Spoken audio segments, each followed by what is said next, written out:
Hello, welcome back to at least at the Villa View. Then really, I've gone back in time. Welcome back to 1874. It's time for a match preview show as Villa take on Brighton on Monday night under the lights at Villa Park. I'm your host Dan Bardell, joined by the Athletics Aston Villa correspondent Jacob Tansworth to talk through or preview the game. If you want to get 20% off Luke Roper, who kindly sponsored this show, then use the code TVV20 and you'll get 20% off everything that Luke has to offer.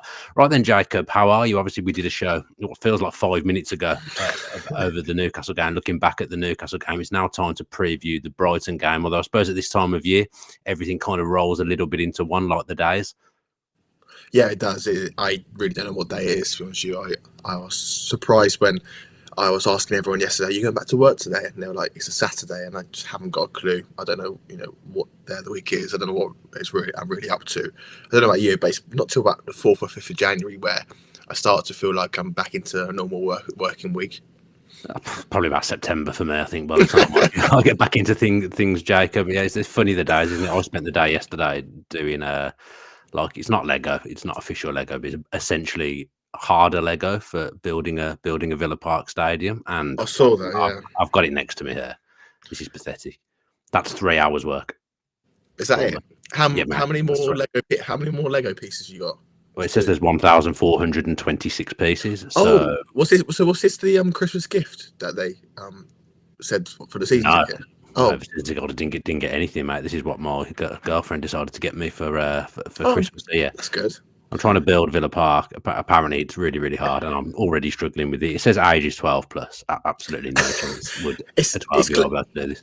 It's clever from her though, because it keeps you distracted for a few hours, doesn't it?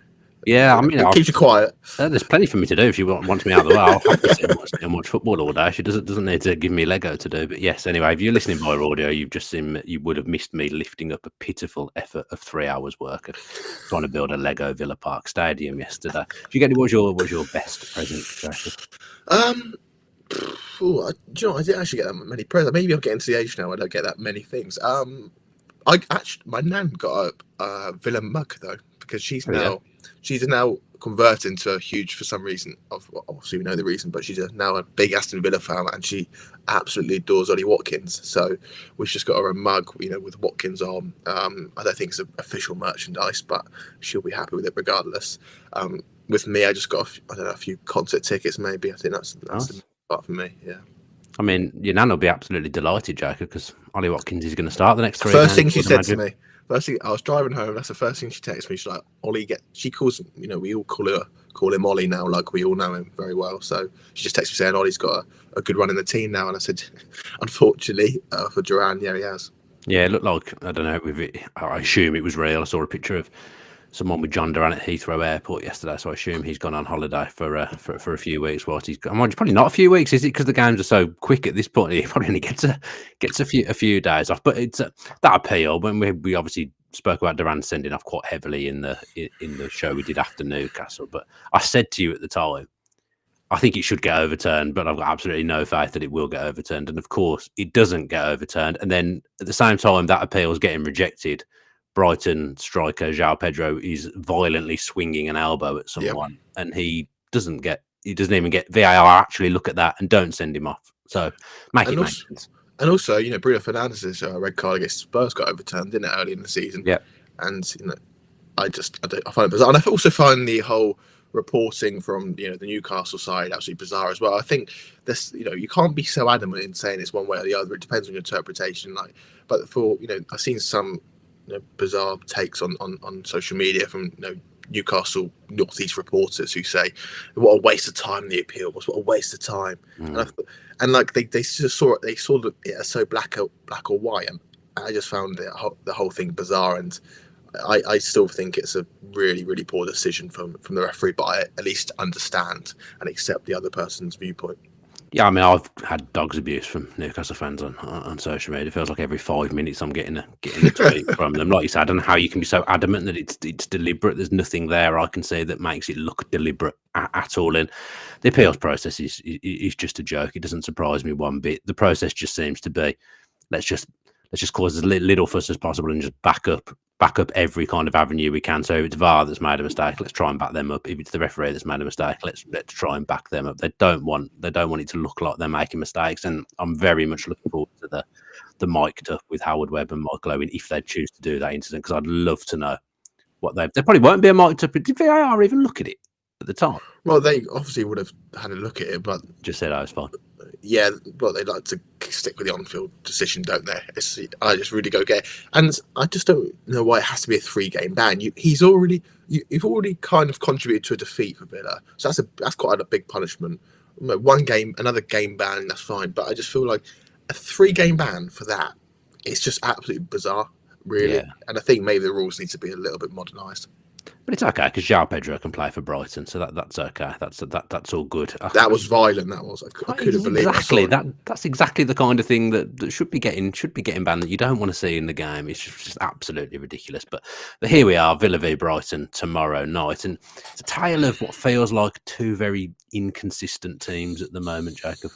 Yeah, it does, and obviously Brighton were fantastic, weren't they, at the start of the season? And Hertzler came in seamlessly, really, and used the best bits of De Zerbi and Potter before that, and used them to make Brighton a really all-round, really good team. But I look at Brighton's team on paper, and although they've got obviously a lot of unearthed gems, and that, I don't think on paper they're as strong as they've been in previous season. They've obviously keep losing quite a few players. They need a lot of renewal, and I think they're a good team.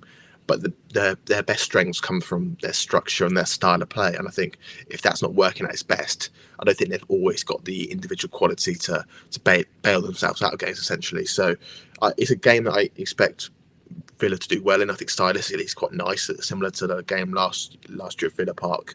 And it's a game where if Villa can get 3 points, and you could say 6 points out of 9 over this Christmas run, absolutely fantastic. And it keeps them in a good hunt for a European place.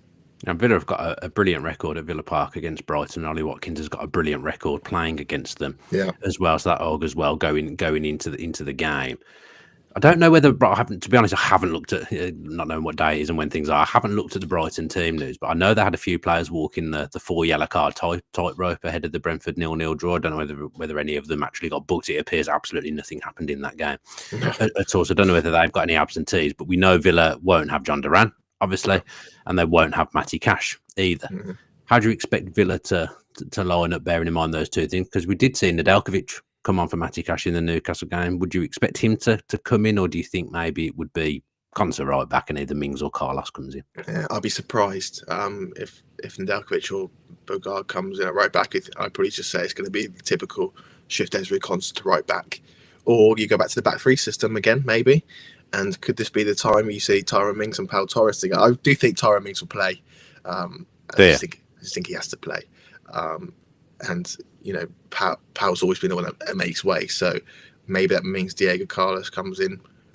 But I would really like to see Mings and Pau, and I think it'd be quite a good game to try that out in. And Emery always says he prefers to trial out new things in games rather than training. When Villa are losing games for like 3-0 or something, or it looks like they're going to lose in the last 20 minutes, Emery will do something off the bench, and it's purely for experimentation.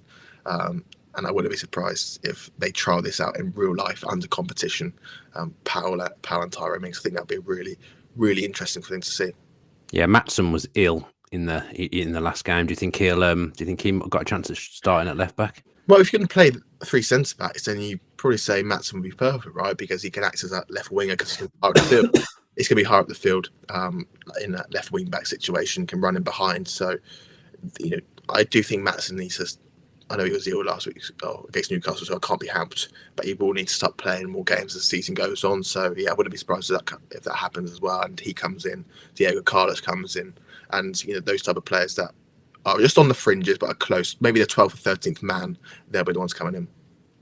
Yeah, Dave West asking in the chat about Jacob Ramsey. Obviously, he's back in training now.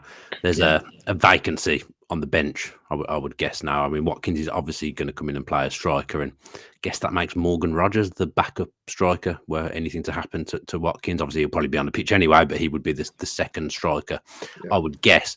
So that means there's a place on the bench for Jacob Ramsey for this one, I suspect. Yes, I think Emery said in his press conference, which obviously took place after the Newcastle game, but it was embargoed, that they'll see how he is over the next couple of sessions. And the thing about Jacob Ramsey is we've been in a situation before, and Villa have We've been in this situation more often than not. Villa have taken two different approaches. They've rushed him back at times, which has not been great. And then towards the end of last season, if you recall, they basically said, you're not playing for the rest of the season. We want you to be really right for the start of the next season. And that's not quite paid off either, has it? So it depends what they do. But I think there'll be no harm in him being on the bench. It doesn't mean he'll come on. But I think it gives you a bit of a different option if he is on the bench. Yeah, I just want to ask you something about Watkins, but before I do, AVFC's I mentioned about Louis Barry getting a chance. I don't think he will. People are automatically will assume now, Duran's not going to be here for 3 games. Maybe when Louis Barry's back, he takes up a place on the bench as a forward. But if he plays for Villa or appears for Villa at any point, including the FA Cup, I don't think he can play for any other team, which would scupper any chance of him going out on loan. So at this stage of his development, I think Villa will look to loan him to a Championship team. I don't think they'd even play him, because if they do, the only 2 teams he can play for are Aston Villa and Stockport. So I don't think Villa will. Yeah. Villa will do that when Louis Barry comes back. I'd expect to see him go pretty much instantly back on loan in the Championship. Watkins, we've always said has done better when he kind of knows he's the main man and knows he has no pressure, Jacob. So when Danny Ings went, obviously he started firing for Villa, scoring pretty much every week as we finished 7th and qualified for the Conference League. Last season he was undisputed main man up front, played probably every Premier League game, maybe only 1 Premier League game. He didn't start through injury last season. This recently, especially, it's been a little bit different. I don't think we've seen the best of Watkins this season, but is the next 3 games a chance for him to kind of find himself again? Because he does know that, look, you're gonna unless something happens to you, you're playing 90 minutes for the next 3 games. Yeah, this is absolutely perfect for him, really. It's a great situation for him, obviously due to Duran's misfortune.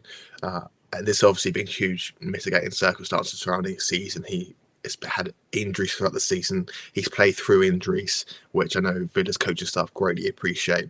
Start of the season against West Ham, looking back, he was probably about 56% fit, and he's still playing and still hit the ground running. In terms of his all-round involvement in games, and he wasn't scoring the goals he was, but he still got a decent return for ordinary or average substandard Premier League striker. But it's just comparing him to last season's heights, and the 6 months in the season before that, he's obviously nowhere near that level. But in these 3 games, it gives him a clear run. You hear a lot of ex-players always say, when a manager told me that I was going to stay in the team for a certain amount of games, that gave me so much confidence and rhythm and momentum. And I think that'll be the same with Watkins. I don't think Watkins has been helped by coming off early in games or coming on with 20 minutes to go. I think he's a guy that needs to play 75, 80 minutes every week to get to see the best of him. So I'm really looking forward to it. I think he's going to come back fresh. He might not score in his first, in the first game against Brighton, but I do think that he'll get 2 or 3 actually in these next 3 games and give Emery a huge headache. I really think we're just waiting to see the best of him again. Let's hope so. I'd like to see him get back on the score sheet and get back in some form of rhythm. So AVFC is talking about kind of the contributions of others to goals, and it does feel like unless it's a striker or Rodgers, we aren't getting goals from other areas this season, which has been a massive problem. It felt like last season we had players contributing other than the forwards, and obviously Rodgers wasn't there. Diaby was scoring, Louise was scoring a lot of goals, Bailey was scoring goals. Yeah. We don't seem as potent throughout the team this season. Well, those 3 players you mentioned are exactly the reason, right? Bailey had a good season last year in terms of goal involvement. He would have taken the weight off the 2 9s. Moussa Diaby as well. He had little pockets of the season where he would score quite heavily and then go go without a goal for a long time as well. But he would have helped Tillemans, long range shots, McGinn. Then you have Douglas Luiz's set pieces as well. You got to remember as well, he used to take penalties, so that obviously helps with the numbers at the end of the season. But those 3 are the ones you're missing, and then you're probably now having to look at Rodgers to increase his goal output, which is obviously he's doing, always getting on that journey too. And then McGinn as well. These players, but it's very difficult because you've essentially, as I've written before in my last 2 pieces, in terms of Jack transfers, you are an attacker short compared to last year. Yeah, defenders don't ever seem to get goals for us. No, don't have that centre back that gets 4 or 5 goals a season, do you? Well, they don't. Well, Villa don't really tend to just do the normal cross, do they, into the box? It always tends to be quite creative. So, even you see with Arsenal, Gabriel scores a lot of goals because a lot of their corners, although they're very well worked, they tend to go to the back post, and you have your big guys. Maybe Conter and Mings aren't exactly the biggest, are they, or the best with their Mings heads? is massive, but Well, he hasn't played. Yeah, well, if Mings was there, maybe he'd improve that. But Diego Carlos missed a few sitters last year, didn't he, as well? So maybe if he can find the back in there, that'd be good. In fairness, I didn't mention Ross Barkley there. I think considering the minutes he's had, his goal output's pretty good. He's chipped in with a few important goals. So yeah, he can probably be crossed off that list, as I think he's probably done as much as he can with the minutes that he's had. I guess he might come in and start this one, break up the Onana and Kamara partnership, given the close proximity of the games. Yeah, I think you've obviously got to be careful with those two, because Tielemans, as we know, is managing an ongoing, issue, and he'll need rest at certain points of the season. And unlike the last couple of years, there's not a January break, is there? Villa playing a lot in January, and Kamara as well. We know that he's been fantastic, but he can't keep playing this many games when he's not played for 6 months. Before that, so I think Ross Barkley's a perfect guy to bring in. He scores the goals, like you say, and he's been really quite good this season. And you would have no issue in him coming in. Really, I don't think there's a huge drop off, although it'd be a huge drop off if he came in midfield. Yeah, who's your Brighton pick? I don't think Welbeck can play. Obviously, he's been having a brilliant season, albeit he slowed down a little bit recently. But it's hard to predict their size. Actually, you talk about depth.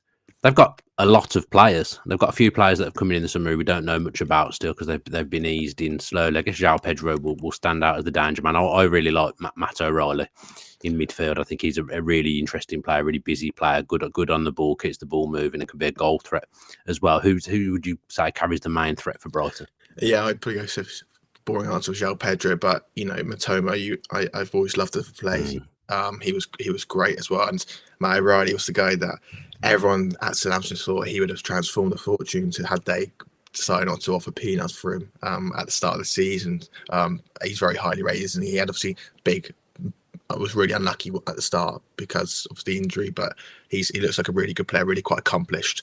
But you see João Pedro, I think Mentor was a guy that I looked at the start of the season. I remember Brighton went to Goodison on the open day, I think, and he looked electric. He's obviously not quite recaptured that, but I really like him. But João Pedro's a really, really good player because he can drop into the number 10 position. He can stretch it behind. I think he's got good balance. He's got a temperament, as we see, but he is a really good threat. And Brighton, when they go forward, they should fancy them chances against Villa's in-box defending, which is not always the best. Yeah, just wanted to. We'll do our ice cold or hot take very, very shortly before we finish. But people keep asking about transfers. People always ask about transfers this time of year. God knows when, but we will try and squeeze in a transfer show at some point. I just wanted to float something to the general public that puts you in an awkward position. I mentioned it to you last night on WhatsApp. Villa might be in the market for a right back.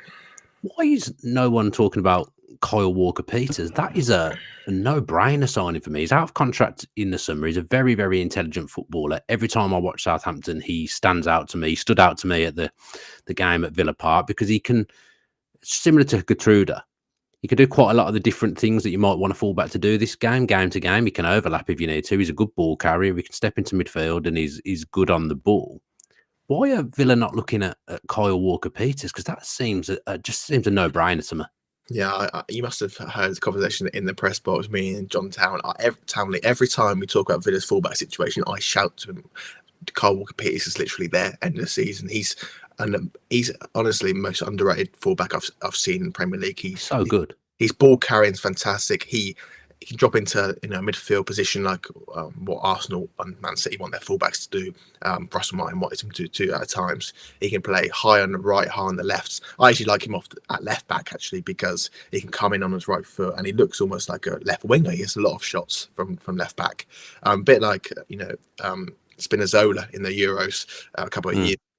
But he can obviously really good right back, and he would be an upgrade on what Villa have got at right back, and he can play obviously both positions as well. So that'd be perfect if you're wanting to bring in a low cost signing, House of PSR as well. I would really like like that from my perspective. Obviously, if I put my Southampton hat on, yeah, that would be quite cutting. But You're a Villa man now. I think It doesn't matter everyone. about Southampton. I think everyone should accept that Walker Peters will be leaving in the season as well. He's even admitted that in interviews that he's been very grateful for what Southampton have done to him. But in other words, it's time to move on.